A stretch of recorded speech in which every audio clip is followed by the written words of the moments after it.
नमस्कार. जय गजानन.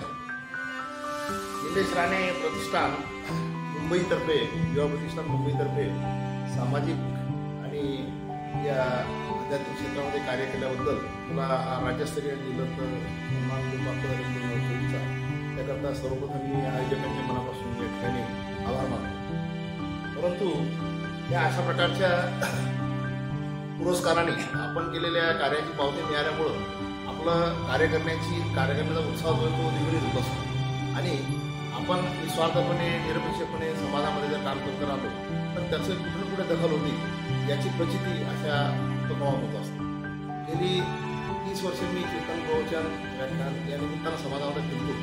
माझा मित्र सेवेचा जो व्यवसाय डोळ्याचा डॉक्टर म्हणून त्याच्या व्यतिरिक्त त्यालाही जोड देत असताना समाजातल्या अनेक ठिकाणी या दृष्टिकोनातून आध्यात्मिक विचारांची पेरणी करत असताना मला त्या लोकांची आपुलकी मिळाली, प्रेम मिळालं आणि ते प्रेम आणि हा पुरस्कार याची माझ्या जीवनामध्ये खऱ्या अर्थानं फार मोठी म्हणजे माझ्या जीवनाच्या जडणघडणीमध्ये फार मोठी त्याची देण आहे.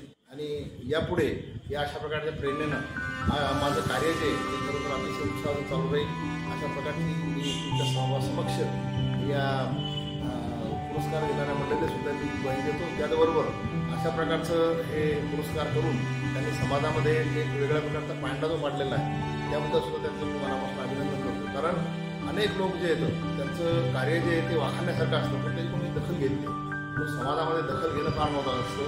दखल घेणं, कौतुक करणं हे खऱ्या अर्थानं समाजामध्ये अतिशय पॉझिटिव्ह ज्याला म्हणतो आपण समाजामध्ये तशा प्रकारची पॉझिटिव्ह भावना पसरवणं जे आवश्यक असतं त्याचा उपक्रम आहे. म्हणून मी या सर्व मंडळीचे मनापासून आभार मानतो आणि मला ही प्रेरणा जी निश्चितपणे मी तिला सत्कारणी लागेल अशा प्रकारची ग्वाही देतो आणि माझ्या सुद्धा रामकृष्ण.